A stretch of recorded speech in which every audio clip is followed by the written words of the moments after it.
आप सभी का आज के 74th जैन टॉक्स के अंदर स्वागत है।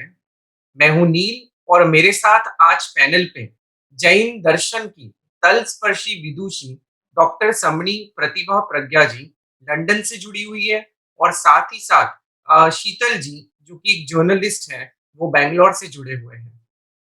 आप दोनों का स्वागत है जैन टॉक्स के इस मंच के ऊपर। आज की सेशन का संचालन शीतल जी करने वाले हैं, जो कि एक पत्रकार है, संपादक है, साथ ही साथ ट्रांसलेटर और वॉइस ओवर आर्टिस्ट भी है। उन्होंने वर्षों से समाचार पत्रों के लिए काम किया है और वर्तमान में वे दूरदर्शन जो चैनल है उसके साथ जुड़ी हुई है। तो स्वागत करता हूँ शीतल जी आपका भी। और आज की सेशन के संचालन के लिए अब मैं आपको सौंपता हूँ। Thank you so much. धन्यवाद। सादर जय जिनेन्द्र। समणी जी को मध्यन वंदा में सबको सादर जय जिनेन्द्र। जैन फाउंडेशन द्वारा प्रस्तुत जैन टॉक्स की श्रृंखला में आज बातचीत एक प्रखर, प्रतिभाशाली, ओजस्वी, तेजस्वी व्यक्तित्व से, doctor Samani Pratibha Pragya. She is a senior disciple of his holiness Acharya Mahashraman ji. She has received her PhD on Preksha Meditation, History and Methods from SOAS University of London.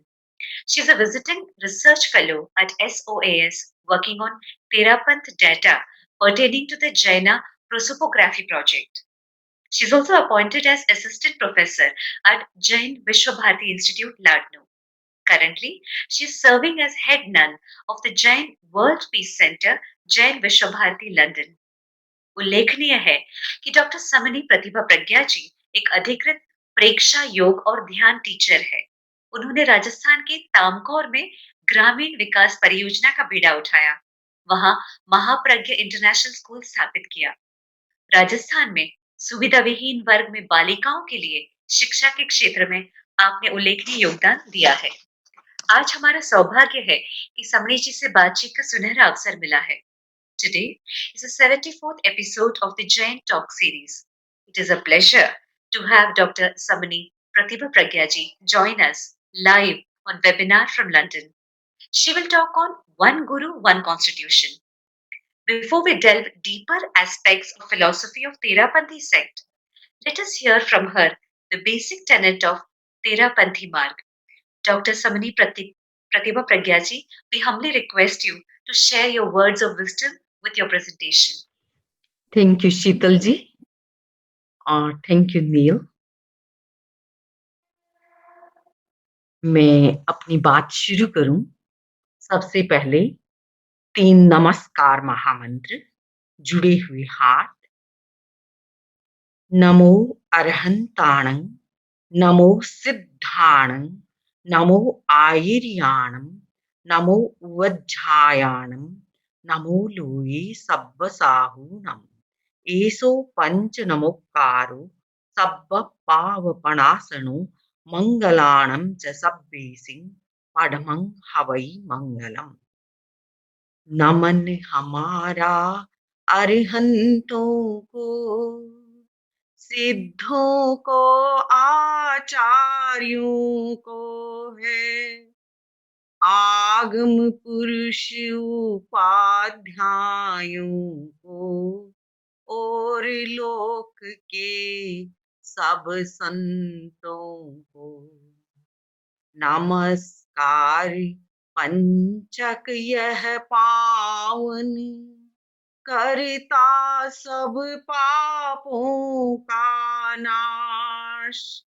सभी मंगलों में प्रधान है, प्रगटे भीतर दिव्य प्रकाश।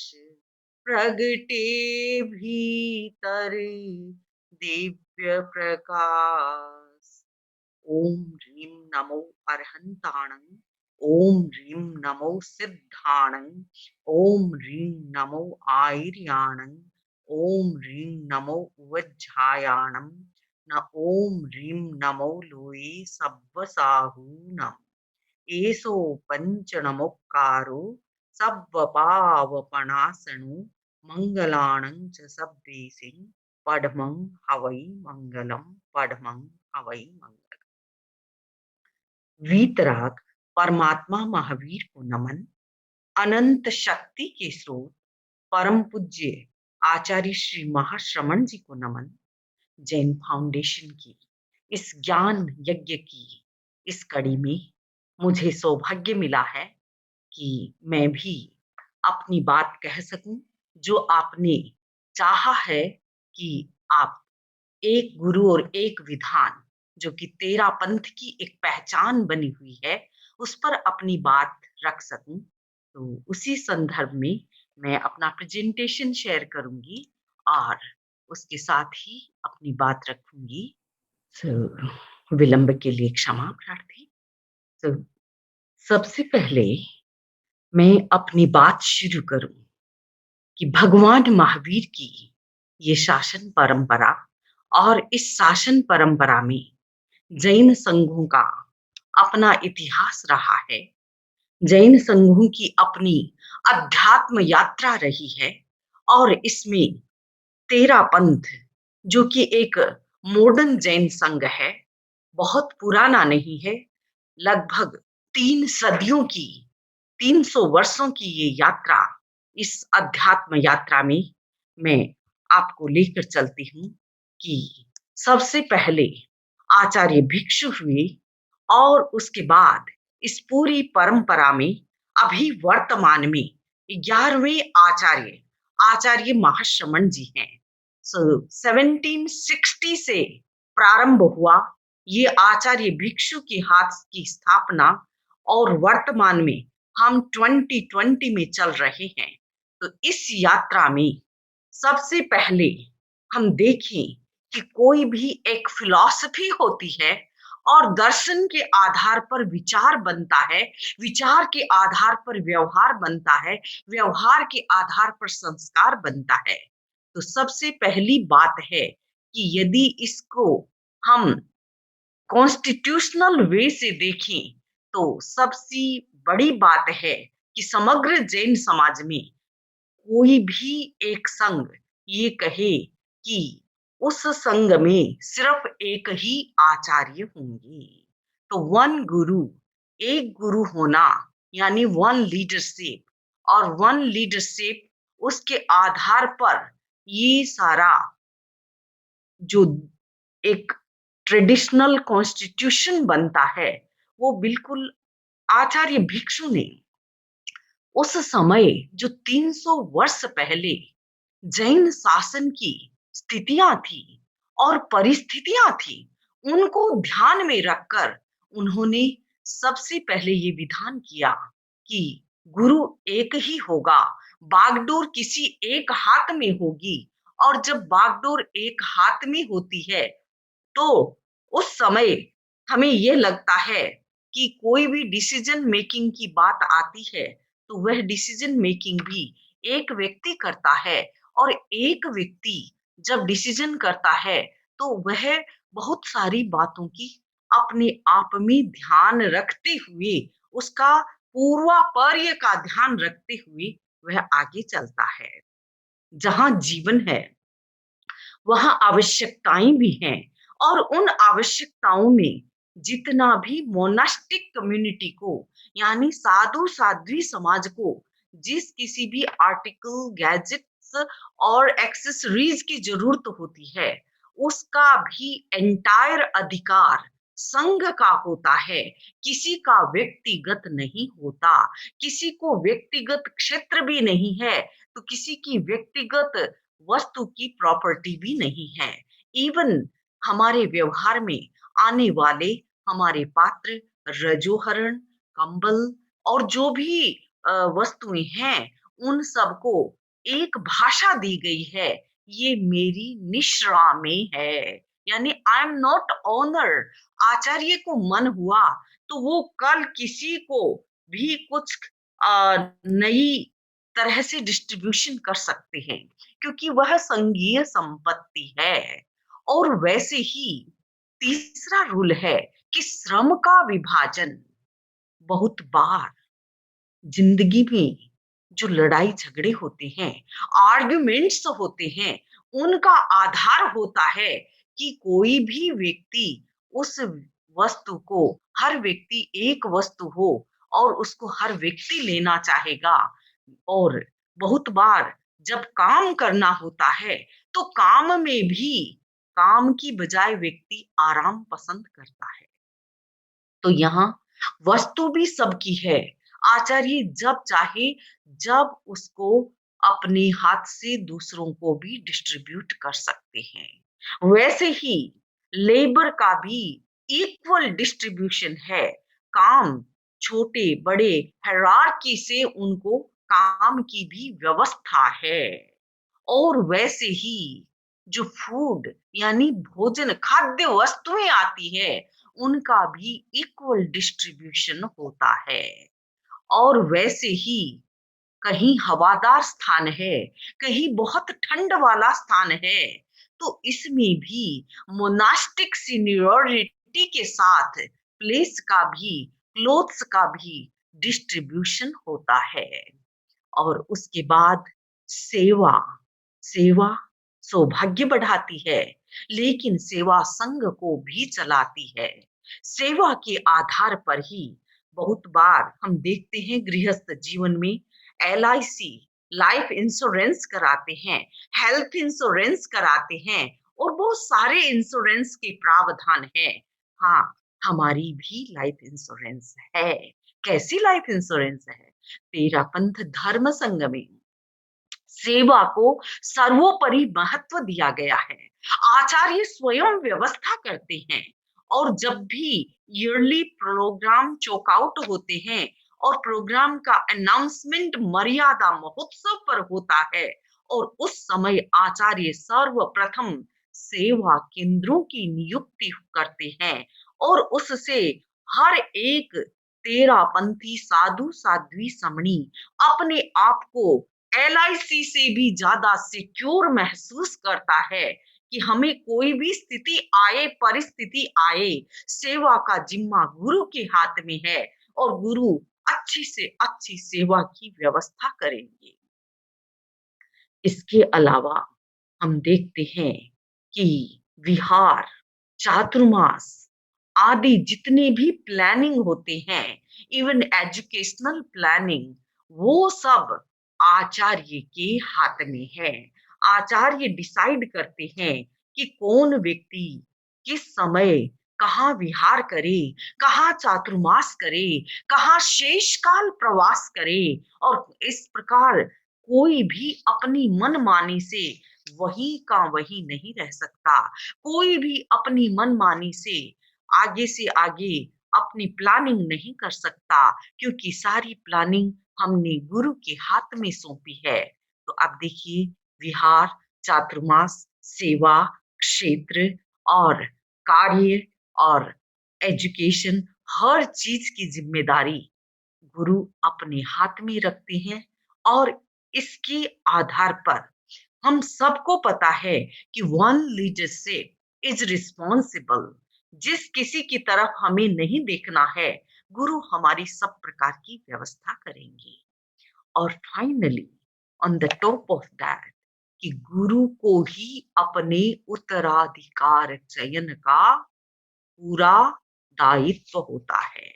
इसमें उन्हें किसी से परामर्श करने की जरूरत नहीं है। हाँ, गुरु की पैनी निगाहें जीवन भर उत्तराधिकारी को खोजती रहती है, देखती रहती है, परखती रहती है और ये उनके जीवन का बहुत बड़ा आधार है।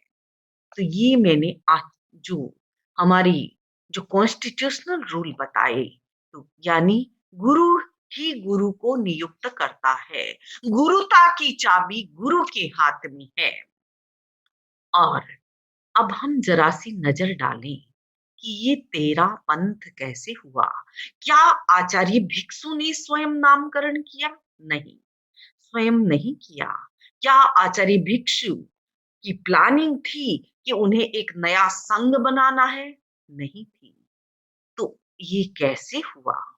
आचार्य भिक्षु शुद्ध साधना के लिए राम नवमी के दिन अभिनिष्क्रमण करके और वे बाहर आए संघ को छोड़ करके। और जब वो बाहर आए उन्हें कहीं स्थान भी नहीं मिला। और उन्हें स्थान कहाँ मिला? जो मनुष्य का अंतिम स्थान होता है, शमशान। क्योंकि जहां भी गए, लोगों ने उन्हें स्थान देने के लिए मना कर दिया।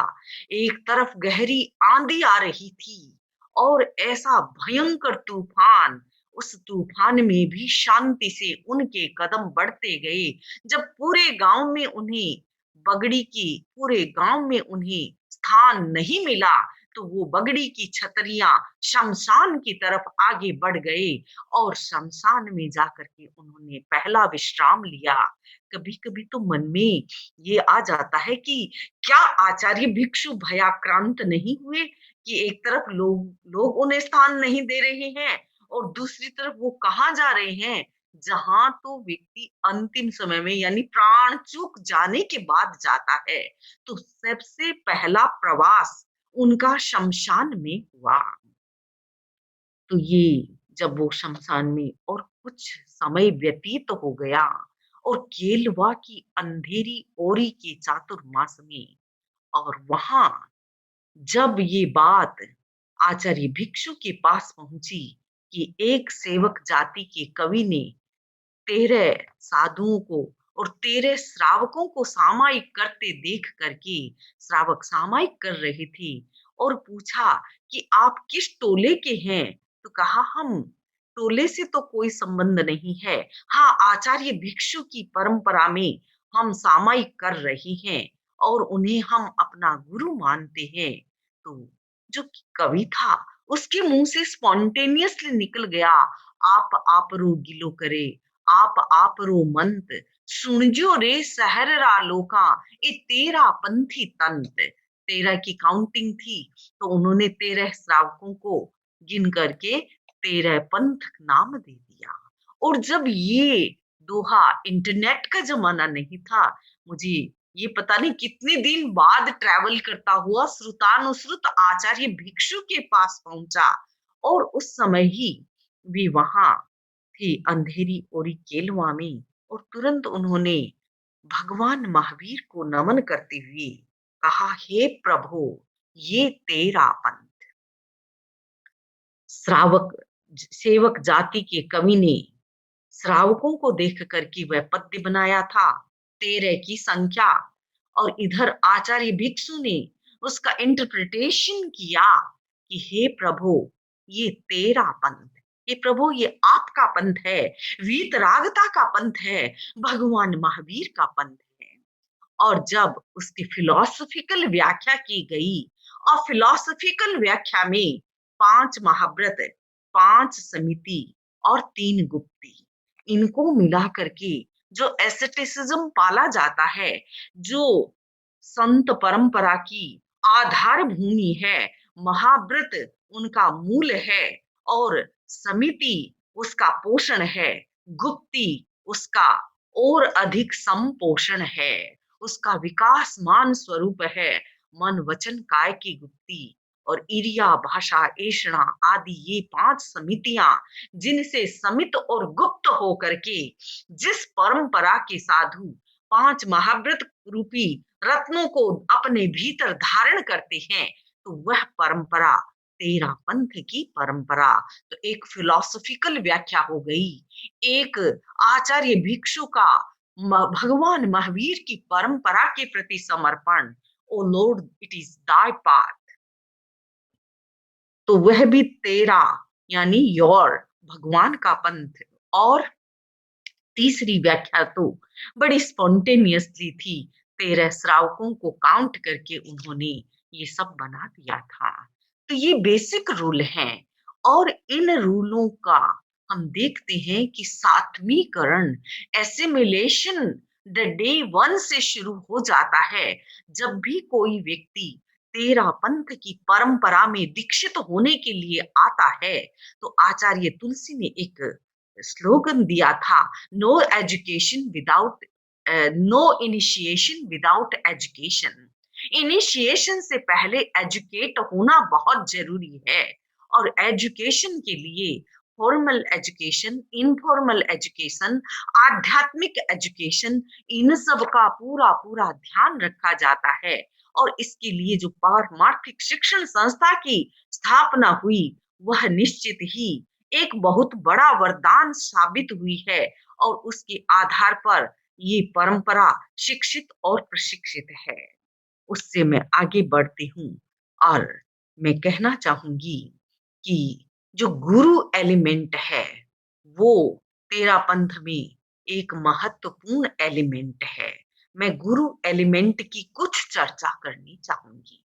विधान आपको मैंने बताया, और वैसे जो ये विधान है, यानी जो ये दर्शन है, जो दर्शन है, उसके ऊपर आचार्य भिक्षु ने भी अपनी कलम बहुत चलाई और समय समय पर उसको बहुत परिष्कृत करते गए, मांझते गए और उसको सबके गले उतारते गए।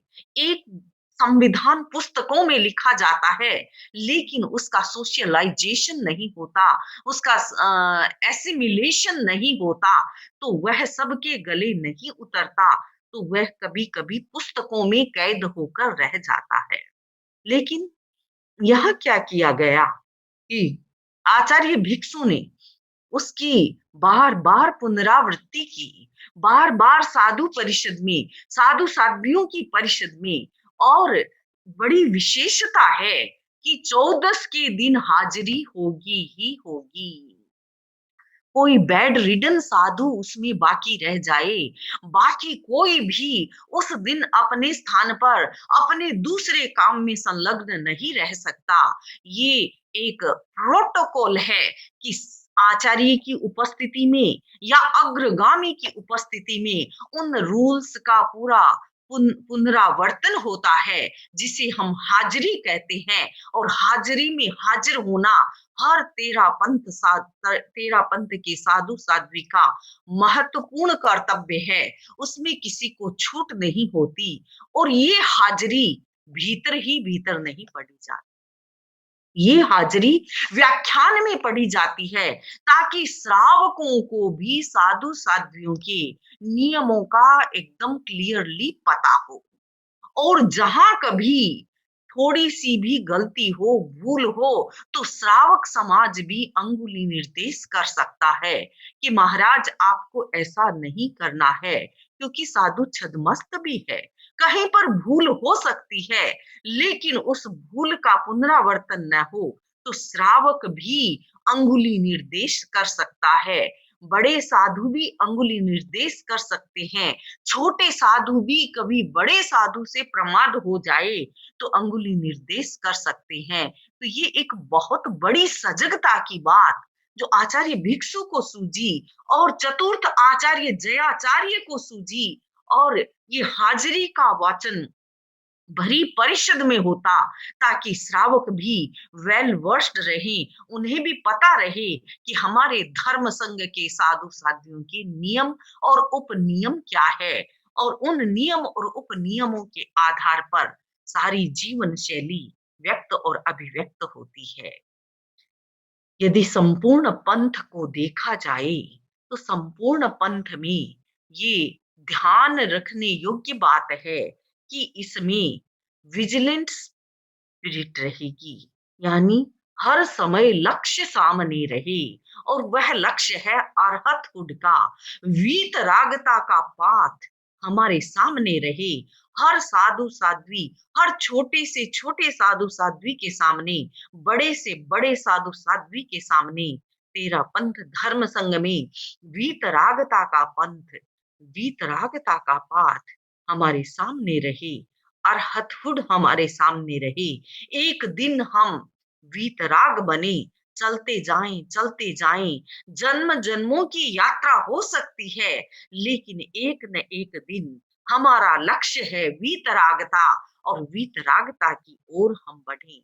तो इसका शिक्षण प्रशिक्षण आचार्यों के द्वारा, अग्रगामी साधु साध्वियों के द्वारा, बहुश्रुत परिषद के द्वारा हर साल ट्रेनिंग होती है। और उसमें आध्यात्मिक पक्ष को गहराने की बात पुनः पुनः इनकलकेशन किया जाता है। दूसरी बात, हंस मनीषा जो आचार्य होते हैं, उनकी मनीषा, उनकी बुद्धि, उनकी धृति बड़ी स्पेशल होती है। और आप देखिए, एक साथ लगभग 800 से 1000 के करीब उनका इंटरनल परिवार है, साधु साध्वी लगभग 800 के करीब।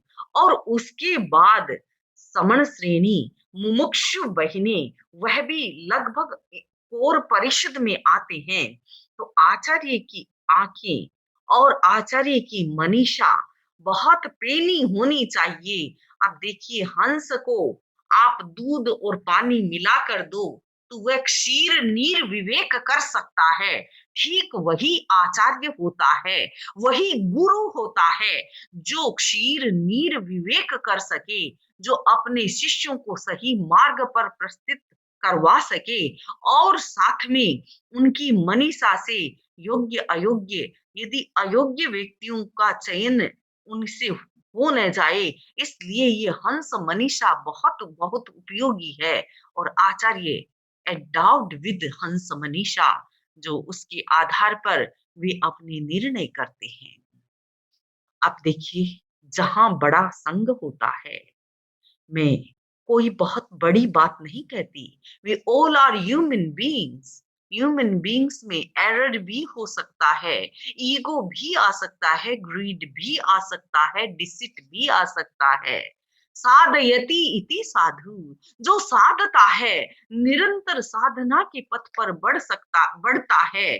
और चलते चलते कहीं भूल हो सकती है, कहीं कन्फ्लिक्ट आ सकता है, तो आचार्य के हाथ में एक बहुत बड़ी बात है, और वह है कॉन्फ्लिक्ट रेजोल्यूशन करे। और उसके लिए वो अनैकांतिक दृष्टि रखते हैं, अनैकांत का सहारा लेते हैं, और अनैकांत का सहारा लेकर के अप्लाइड फिलॉसफी को वो इस रूप में काम लेते हैं कि कैसे इस कॉन्फ्लिक्ट का रिजोल्यूशन किया जाए।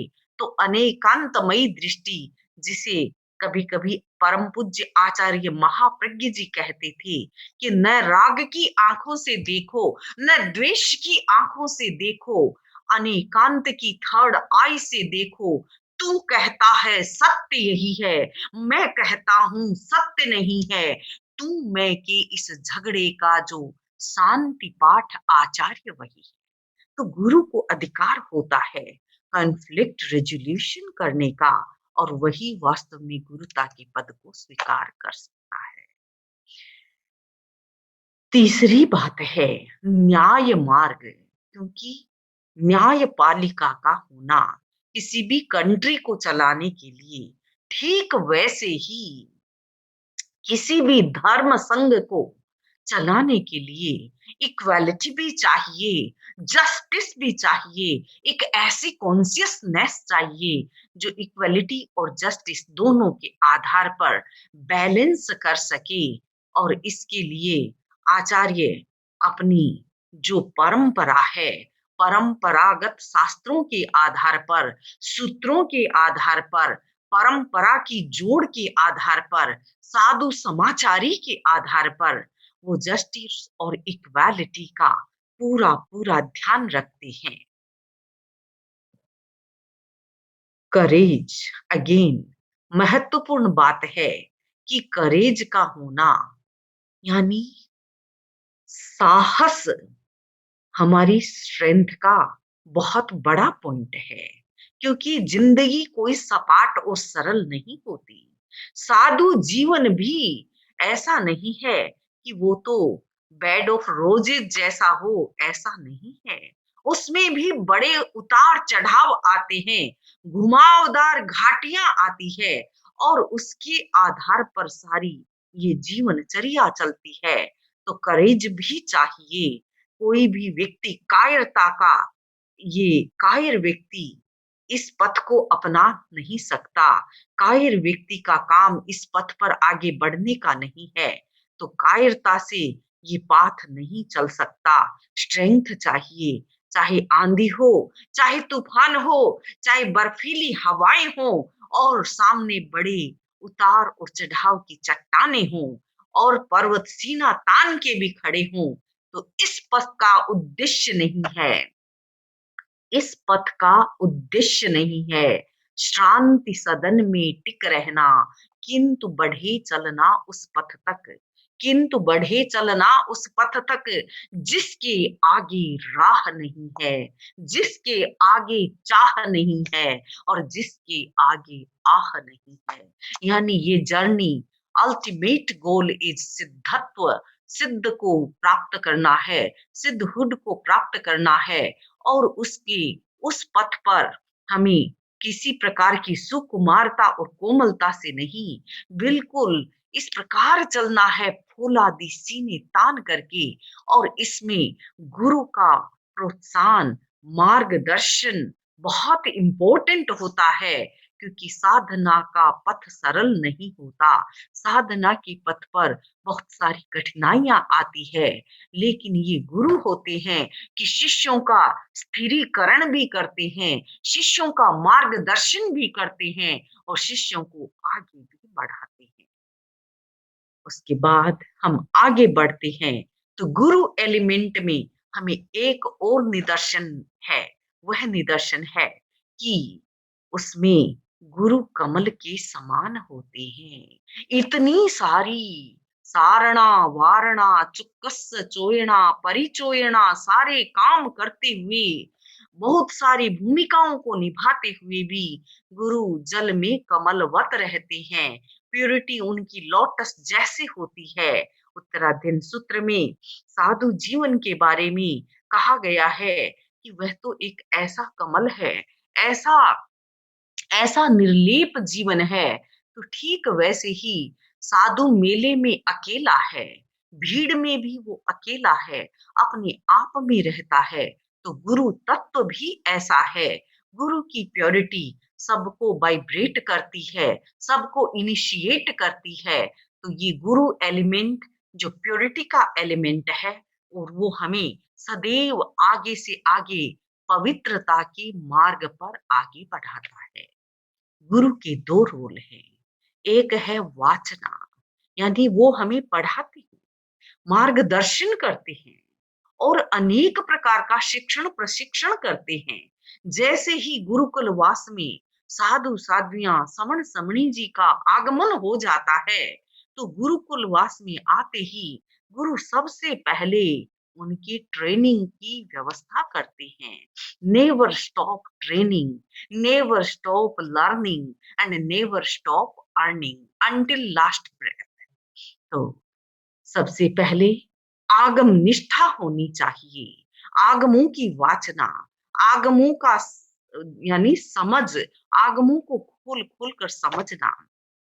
और उसके साथ साथ जब शिष्य तैयार हो जाते हैं, तो की ऑफ सक्सेशन यानी उत्तराधिकार की चाबी गुरु के हाथ में होती है। ऐसा नहीं कि ये चाबियां कहीं और हों, कभी श्रावकों के हाथों में हो या कोई दूसरे साधु साध्वियों के हाथों में हो, ऐसा नहीं है।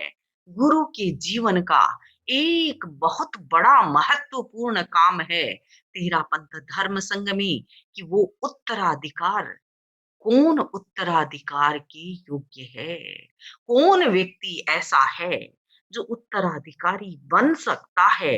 और उसकी खोज जिस दिन वो स्वयं गुरु बनते हैं, उस दिन से ही उनकी खोज शुरू हो जाती है। कीपिंग हिज आईज ओपन, वो अपनी आंख खुली रखते हैं कि कौन सा शिष्य ऐसा होगा जो मेरा उत्तराधिकारी बन सकता है।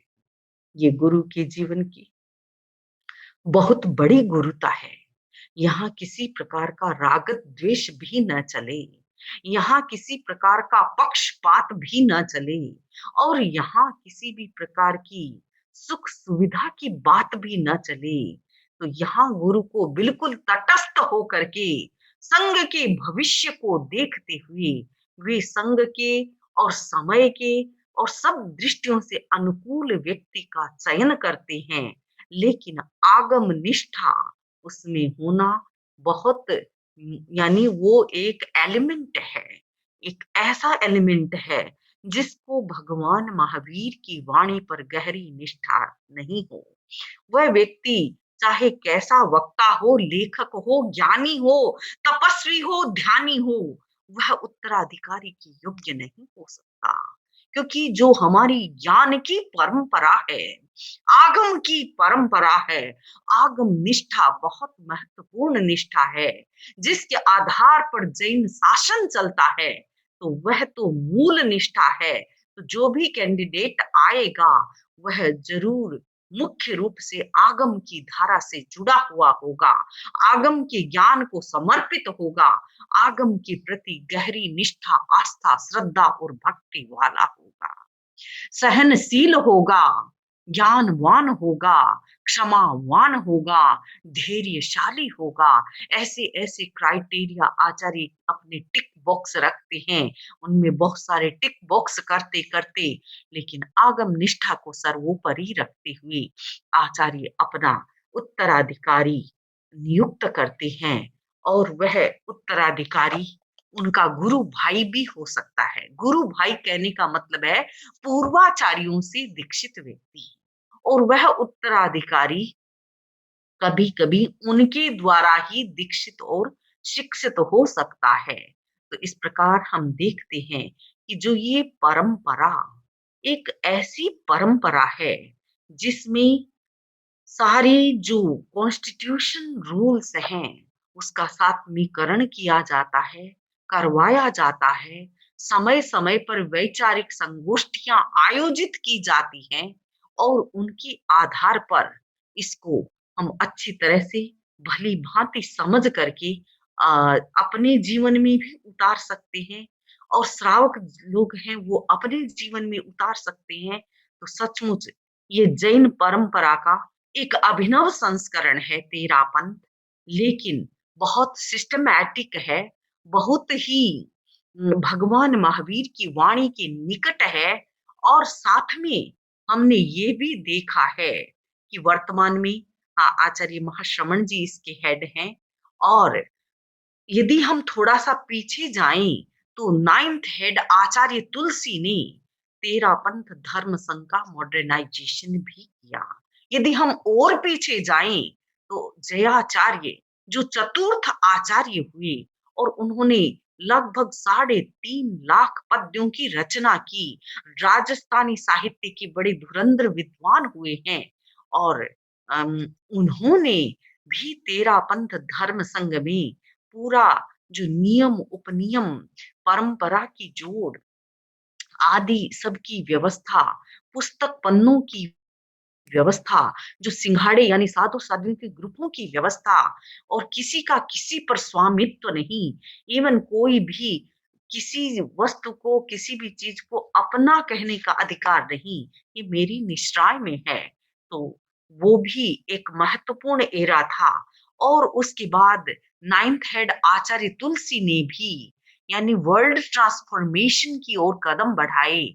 जो एक दृष्टि से देखा जाता था कि ये साधु साध्वी सिर्फ अपनी आत्मा के लिए काम करे, लेकिन वर्ल्ड निगेटिंग, कुछ लोगों ने वर्ल्ड निगेटिंग सोचा था, लेकिन वर्ल्ड ट्रांसफॉर्मिंग के रूप में उन्होंने अणुव्रत आंदोलन का परावर्तन किया, और अणुव्रत आंदोलन के प्रवर्तन के साथ ही उन्होंने जैन धर्म को जन धर्म की ओर बढ़ाने का भी एक महत्वपूर्ण काम किया। जो अणुव्रत आंदोलन हुआ, और उसके बाद 1980 में समण श्रेणी की स्थापना, यानी साधु साध्वी श्रावक श्राविका 4 तीर्थ भगवान महावीर की परंपरा के हैं, तो उन्होंने एक नए तीर्थ की स्थापना की, यानी एक मिडिल कैटेगरी जो समण श्रेणी के रूप में, ताकि वो देश विदेश में सब जगह काम कर सके, और एजुकेशन के फील्ड में काम कर सके। और हम दृष्टिपात करते हैं तो समण श्रेणी से बहुत सारे लेक्चरर, प्रोफेसर, पीएचडी और डीलिट जैसे अ, अ, विशेष अध्ययन वाले समणी जी हुए हैं। और उसमें हमारे 2 समणी जी, डॉक्टर समणी मंगल प्रज्ञा जी, समणी चारित्र प्रज्ञा जी, जिन्होंने जैन विश्व भारती यूनिवर्सिटी के वाइस चांसलर पोस्ट को भी अपनी कार्य जा शक्ति से सुशोभित किया। और इसके बाद हम देखते हैं कम्युनल हार्मनी, अहिंसा यात्रा, जैन विश्व भारती यूनिवर्सिटी की स्थापना। तो अपने आप में कुछ ऐसे पद चिन्ह हैं जिन्होंने समय समय पर आचार्यों ने उकेरा है, और समस्त मानव जाति के लिए ये तेरा पंथ धर्म संघ की सेवाएं। जब हम अनुरुत की बात करते हैं तो प्रेक्षा ध्यान, यद्यपि मॉडर्न एरा में बहुत सारे नए मेडिटेटिव टेक्निक का विभिन्न धर्म संघों में शुरुआत की गई है, लेकिन एक साइंटिफिक मैपिंग के आधार पर जो एक विशेष रूप से प्रेक्षा ध्यान की पद्धति जो दी गई, वो भी एक महत्वपूर्ण पद्धति है जिसके माध्यम से आज तेरापंथ धर्म संघ जैन धर्म जन जन तक पहुंच रहा है। तो मैं ये मॉडर्नाइजेशन के भी कुछ ऐसे पॉइंट आपके सामने रखती हूँ, क्योंकि आचार्य भिक्षु ने जब संविधान लिखा, ये 5-7 लाइनों का संविधान, लेकिन उन्होंने आचार्य को एक ओपननेस दी, आने वाले इन हर आचार्य को, कि द्रव्य क्षेत्र काल और भाव को देखते हुए आचार्य इन जो परंपराएं हैं, जो नियमोपनियम हैं, उनमें परिवर्तन कर सकते हैं। तो हम कहते हैं कि तेरापंथ धर्म संघ ने अपने मूल को सुरक्षित रखा है, तो दूसरी ओर उन्होंने ओपननेस के साथ मॉडर्नाइजेशन भी किया है, और उसके माध्यम से समस्त संघ आगे बढ़ रहा है। मैंने अपनी इस वक्तव्य के कुछ सोर्सेज भी देना चाहूंगी। तेरापंथ का इतिहास मुनि श्री बुद्धमल जी स्वामी की एक कृति है, the ritual circle of Terapanth धर्म संघ, जो लगभग 1500 पेजेस की प्रोफेसर पीटर फ्लूगल की पीएचडी है। उन्होंने तेरापंथ धर्म संघ पर पीएचडी की है। और इसके अलावा भिक्षु ग्रंथ रत्नाकर है, जो 2 बहुत बड़े वॉल्यूम है। जयाचार्य का पूरा साहित्य है। जैन विश्व भारती लाडनू जो हमारा हेड क्वार्टर है, वहां पर आचार्य भिक्षु का साहित्य, जयाचार्य का साहित्य, आचार्य तुलसी का साहित्य, आचार्य महाप्रज्ञ का साहित्य, आचार्य महाश्रवण का साहित्य लगभग हजारों पुस्तकों के रूप में आज अवेलेबल है, और उसका लाभ उठाया जा सकता है। और भी माइन्यूटली इसको मैंने तो ये एक इंट्रोडक्टरी लेक्चर किया है आपके सामने, लेकिन इसके अलावा बहुत सारे ऐसे तथ्य हैं, उनको हम बहुत डिटेल से माइन्यूट रूप से भी समझ सकते हैं। तो उनका हम और कभी जब भी अवसर हो हम वाचन कर सकते हैं, सामग्री अवेलेबल है। तो मैं सभी श्रोताओं के प्रति मंगल कामना, आयोजकों को धन्यवाद देना चाहूंगी कि सचमुच ये हमारे लिए आई ओपनर सेशन होंगे, कि हम एक दूसरे की परंपरा को जाने समझें और एक दूसरे की अच्छी बातों का लाभ उठा सके। समग्र जैन समाज इससे लाभान्वित होगा। इसी मंगल भावना के साथ ओम अरहम, ओम अरहम। किसी प्रकार की प्ररोपणा संबंधी बात में कोई भी आगे पीछे कहा हो तो तस्मिच्छामि दुक्कड़। It was very insightful. बहुत कुछ जानने को मिला, बहुत कुछ समझने को मिला।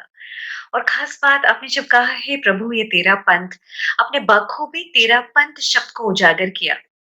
आपके प्रेजेंटेशन में एक बात खास उभर कर आई कि इस पंथ में अनुशासन, डिसिप्लिन इज वेरी इंपॉर्टेंट। तो थोड़ा सा और खुल के बताइए इसका कारण क्या है? डिसिप्लिन इज अ की वर्ड। क्योंकि मर्यादा और अनुशासन ये बहुत गहराई से, और मैंने आपको कहा कि पुस्तकें ही लिखी नहीं गई। एक एक बात है कि जो आप देखिए कि हमारे आचार्य कैसे साइकोलॉजिस्ट थे।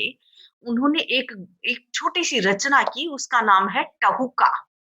तो जब बसंत ऋतु आती है तो कोयल बहुत मधुर टहुका करती है। तो उस टहुका में क्या है कि यदि साधु खुद तो भोजन नहीं पकाता, वो घर घर से जाकर कलेक्ट करता है, और आपको जो भाए वही भोजन तो नहीं मिलता है, गरम भी नहीं मिलता है, ठंडा भी मिल सकता है, जो चाहे वो नहीं मिलता, दूसरी चीज़ मिल सकती है। लेकिन जो आ गया, उसको हम ऐसा नहीं है हमें नहीं भाया, तो हम उसको डिस्पोज़ कर दें, ऐसा भी नहीं है। उसको उसी दिन हमको उस प्रहर में यानी जो रूल्स रेगुलेशन बने हुए हैं, उसको खत्म करना है। किसी ने ज़्यादा भाव से ज़्यादा डाल दिया, तो भी हम उसको ऐसा नहीं है कि ड्रेनेज में डाल दें, तो उसमें अ, उसकी क्या व्यवस्था है, पाँति होती है, पाँति। और पाँति बिल्कुल बराबर लगा दी जाती है। सबसे छोटा जो साधु-साध्वी होगा उसको कहेंगे तुम पाँति लगा दो। तो बड़े तो निश्चिंत हो गए, पाँति लगा देंगे और उसके बाद वो भी एक बहुत प्रेम पूर्वक कहेंगे यदि किसी को हेल्थ की कोई प्रॉब्लम हो, तो हम एक-दूसरे को सपोर्ट करेंगे। और जब ये शुरुआत हुई थी, तो जयाचार्य श्री ने एक गीत बनाया टहुका, तो एक जन उस समय खड़ा होकर के उस गीत को बहुत मधुर स्वर से जिसकी मीठी-मीठी राग होती, उस गीत को गाते थे। तो भोजन भी गले से उतर रहा है, गीत भी दिमाग में जा रहा है और धीरे-धीरे आज भोजन को लेकर के कोई विशेष कठिनाई नहीं होती।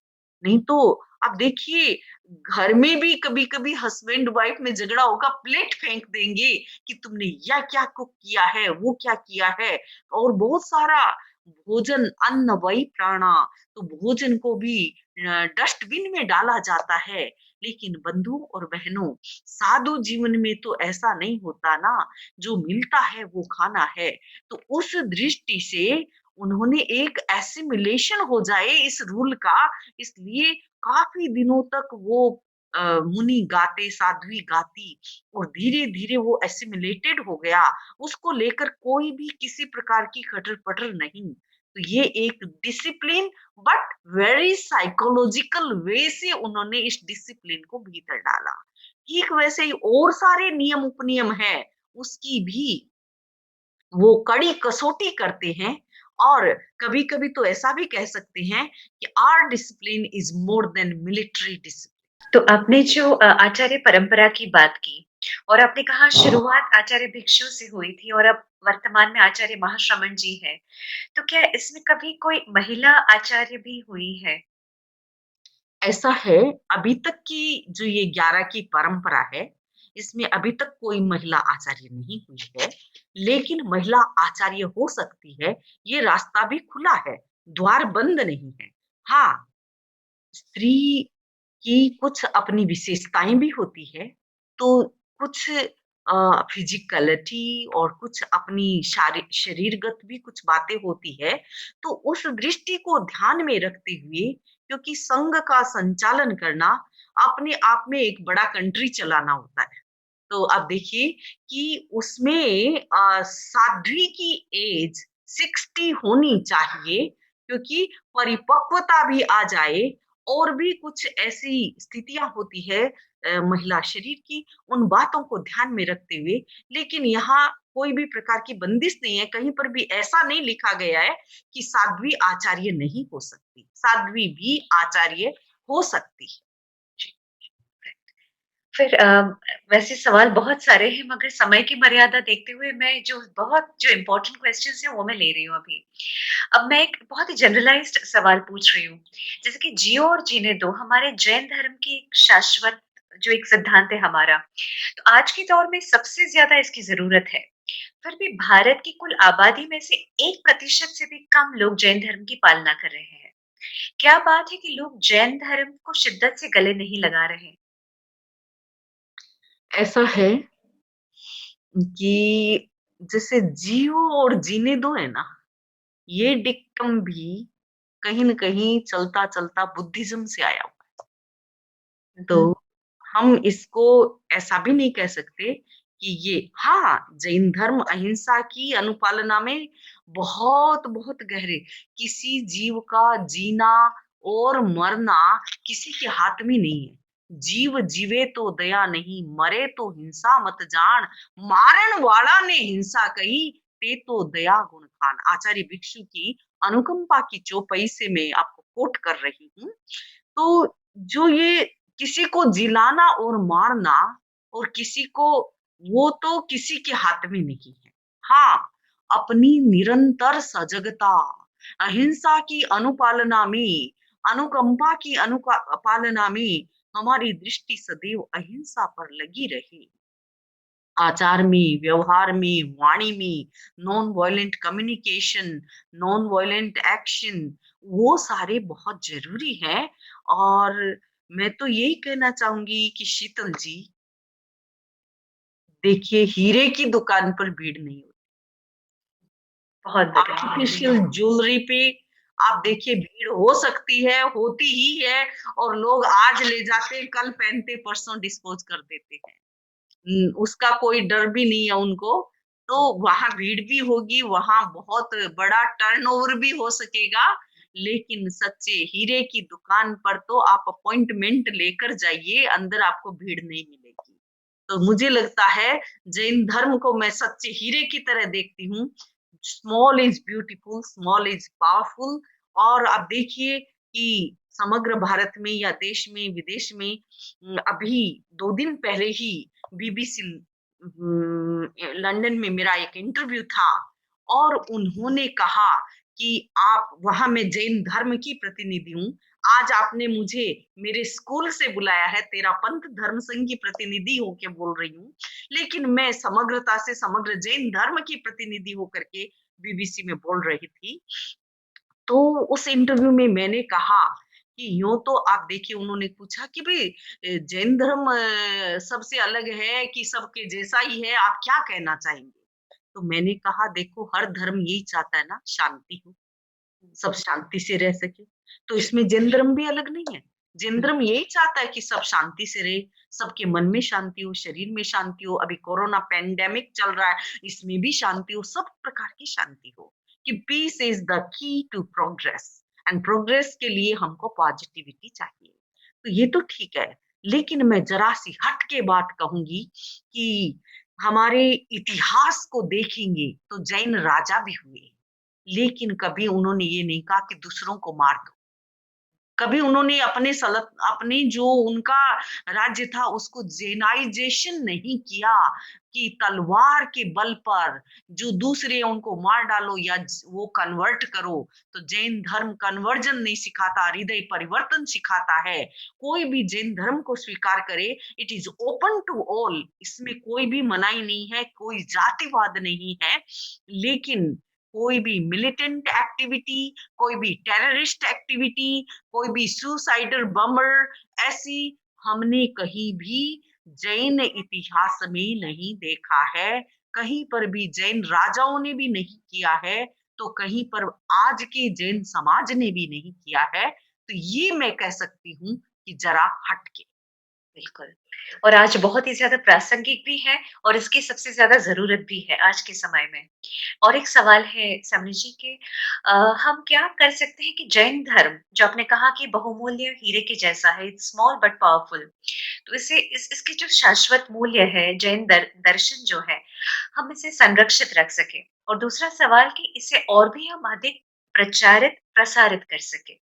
ऑफ कोर्स कन्वर्शन के हिसाब से नहीं, हृदय परिवर्तन के हिसाब से, मगर इसे और भी ज़्यादा किस तरह से हम लोग प्रचारित, प्रसारित कर सकते हैं? देखो, आज यदि हम जैन लाइफ़स्टाइल की चर्चा करें, जी। तो बहुत सारे लोग अपने आप को जैन कहलाने के योग्य हैं। सिंप्लिसिटी और अहिंसात्मक जीवन शैली, और उसमें भी ऐसी संयम की संस्कृति। आज विश्व की जो समस्याएँ हैं, चाहे वह टेम्परेचर बढ़ रहा है कि ग्लोबल वार्मिंग जैसी सिचुएशन आ रही है, और बहुत सारे जिसमें जीव-जंतु विलुप्त हो रहे हैं, और जो हेल्थ के ऐसे पैंडेमिक आ जाते हैं, और एनवायरनमेंट सिर्फ खाने की 2 इंच की लंबी जीभ के लिए कितनी-कितनी चीज़ों का हाइब्रिडाइजेशन किया जा रहा है, हाइब्रिड करके, और ऐसी-ऐसी चीज़ें तैयार की जा रही है जिससे ज़्यादा पैसा मिलेगा, ज़्यादा प्रोडक्शन होगा, ज़्यादा ये होगा। तो कभी आप देखिए मैड काऊ डिजीज़ आई, कभी स्वाइन फ्लू आया, कभी और कुछ बीमारियाँ आई, और ऐसा लगता है कि जो जैन धर्म की संयम प्रधान शैली है, और मैं इसमें साथ में जैनों को भी जोड़ना चाहूँगी। कि जैन भी आजकल जो दिखावे पे उतरे हुए जैन हैं, तो उसमें हमको हमको उसमें भी सोचना है कि क्या वास्तव में हम जैन होकर के जैन जीवन शैली को फॉलो कर रहे हैं क्या? हमारी शादियाँ बिल्कुल आधी रात तक नाते गाजते-बाजते और उसमें रात को सब खा रही हैं, पी रही हैं। तो ऐसी स्थितियों में और एक-एक प्लेट के 3-5 हज़ार, 10,000 रुपए लग रहे हैं और एक प्लेट में व्यक्ति क्या खाए, क्या ना खाए, सैकड़ों आइटम बन रही हैं। तो उसमें जैन समाज को पुनर्चिंतन करना चाहिए, हमारे आचार्यों को अपने श्रावकों पर थोड़ा-सा कसाव करना चाहिए, अपनी मुट्ठी में रखना चाहिए। जब तक हम इस फिजूल खर्चीबाज़ी और ऐसे दिखावाबाज़ी, आडंबर इनसे नहीं निकलेंगे, तो वास्तव में फिर लोग जो दूसरे लोग हैं, वो जैन की अच्छी बातें भी नहीं, वो सोचेंगे नहीं-नहीं ये लोग दिखावे वाले हैं। और कहीं-कहीं इसका खामियाजा भी जैन समाज में बहुत भुगता है। तो उसके लिए बहुत ज़रूरी है कि ये जो अच्छा धर्म है, यदि हम इसकी सिंप्लिसिटी से कनेक्टेड रहें, तो ये धर्म बहुत अच्छा है, बहुत-बहुत अच्छा है और एज़ ए लाइफ़स्टाइल बहुत लोग अपना सकते हैं। और खासकर आजकल कोरोना के टाइम में काफ़ी ऐसी रिपोर्ट्स भी हम लोगों ने पढ़ी है, जहाँ पे लोगों ने कंपेयर किया है कि जो जैनिज़्म के जो अपने सिद्धांत हैं, मूल तत्व, उसे अगर हम फ़ॉलो करें तो बहुत सारी चीज़ों से बचा जा सकता है। तो आपने बहुत ही खूब कहा। और अगर मैं आपसे पूछूँ कि आज की जो युवा पीढ़ी है, अपनी जो जैन समाज की, उनके लिए आपका संदेश क्या होगा? तो आप क्या कहना चाहोगे उनको? मैं उनको यही कहना चाहूँगी कि वो ज़िंदगी में सादगी अपनाए, सादगी को गहना बनाए और अपने जो उच्च आदर्श हैं, उनको एप्लाइड कर सके अपने जीवन में, तो उससे हमारी युवा पीढ़ी आगे ही बढ़ेगी। उसमें उनको पीछे नहीं हटना है, लेकिन बहुत बार वो दूसरों को करते देख कर के वो उनकी नकल में बह जाते हैं, यानी अनुस्रोत में बह जाते हैं, वो हमारे लिए बड़ा खतरा है। तो चाहे वह पीने की संस्कृति हो, चाहे वह खाने की संस्कृति हो, चाहे वह बहुत लेट नाइट नाचने की संस्कृति हो, जिसे हम रिलैक्स होने का नाम देते हैं, लेकिन हमारे पास दूसरे भी साधन हैं और इसके लिए हमारे जैन परिवार समझदार बने और सिर्फ अंधानुकरण आधुनिकता के नाम पर कि हमारा परिवार बड़ा आधुनिक है, ऐसा न सोचे।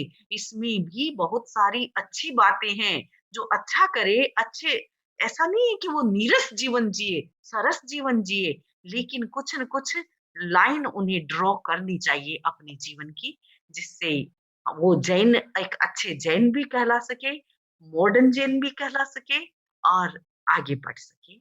ये ज़रूर। समझ ख़ैर आज समय की मर्यादा है और बहुत ज़्यादा वक़्त नहीं है हमारे पास, तो बहुत जल्द हमें वाइंड अप करना पड़ेगा अभी। मगर अंत में आपसे एक चीज़ पूछना चाहूँगी कि जो लोग हमें देख रहे हैं और जो आगे भी हमारा ये जो वार्तालाप कन्वर्सेशन देखेंगे, तो कोई 2 ऐसी ख़ास चीज़ें आप बताइए जिसे टेक अवे पॉइंट्स कह सकें, जिन पर वो अधिक चिंतन-मनन भी कर सकें या उस चीज़ को इस पर सोच-विचार कर सकें। 2 ऐसी चीज़ें बताइए। मैं एक तो कहूँगी कि स्वाध्याय, थोड़ा-सा भी स्वाध्याय, निरंतर यदि माइंड को कुछ न कुछ खुराक मिलती है, तो उसमें हमारी वैचारिक परिवर्तन में बहुत बड़ी भूमिका होगी और दिए से दिया जला सकेंगे। तो जैन धर्म की युवा पीढ़ी और मैं युवा पीढ़ी को नहीं कहना चाहती, मैं सब माताओं को कहती हूँ कि वो सजग बने, बच्चों से, बचपन से जो बचपन में दे दिया, जो गर्भकाल में संस्कार दे दिया, वो आगे आगे तक जाएगा। बहुत बार जो भी बेबी कंसीव्ड हो जाते हैं, वो मम्मी पापा मेरे पास आते हैं। मैं उनको prenatal service, what type of thinking, contemplation, meditation, उनको क्या करना है और उनको जीवन में कैसा संयम रखना है, ये बात मैं कहती हूँ। तो सबसे पहले कि हमें हमारे जैन बच्चों पर अपना इन्वेस्टमेंट करना चाहिए। आप पूछेंगे इन्वेस्टमेंट कहाँ? तो अपने टाइम का इन्वेस्टमेंट बच्चों पे कीजिए। Time is money, so invest your money यानी इन्वेस्ट योर बहुत सारे लोग समझेंगे कि बहुत अच्छे स्कूल बड़े डोनेशन दे करके भर्ती करा दो, वो मैं नहीं कह रही हूँ। Invest your time and time is your money. तो बिल्कुल। आप बच्चों पर विशेष ध्यान दें, उससे आने वाली हमारी पौध होगी, वो बहुत अच्छी होगी। जो हमने मिस कर दिया, उसका खामियाजा भी भुगतना पड़ता है, तो वैसा हो। दूसरी बात है कि जो तथाकथित लोग अपने आप को रिस्पॉन्सिबल मानते हैं, जैन धर्म के बड़े लोग कहे जाते हैं और जो स्टेज पर विराजमान होते हैं, उनसे विशेष रूप से कहना चाहूंगी कि वो विशेष रूप से अपनी कथनी करनी पर, अपनी विचार की, व्यवहार की, व्यापार की शुचिता पर ध्यान दे, और वो पवित्रता आएगी तो उनका कद और बढ़ जाए। बहुत खूब, बहुत ही खूब। This is the best takeaway that can be. So, friends, we've had an insightful conversation with Samni Dr. Pratibha Pragyaji. Meticulously, she explained the tenets of Tera Panth sect, the philosophy and discipline, the concept of one Guru, one constitution. Also, we discussed the broader perspective of Jainism. She says Jainism as a religion, Jainism as a philosophy is relevant in today's times also. So, this was the 74th episode of Jain Talks series presented by Jain Foundation. So, right now, over to you, Neil, and thank you for the opportunity. समने जी आपसे बात करके बहुत ही अच्छा लगा. ओम अर्हा। हाँ, thank thank you so much Sheetal ji, इतना सुंदर सेशन मॉडरेट करने के लिए। और समणी जी, हम तो बहुत सौभाग्यशाली है कि आपने हमें आपका मूल्यवान समय दिया और आप जैन टॉक्स की इस मंच के ऊपर आए।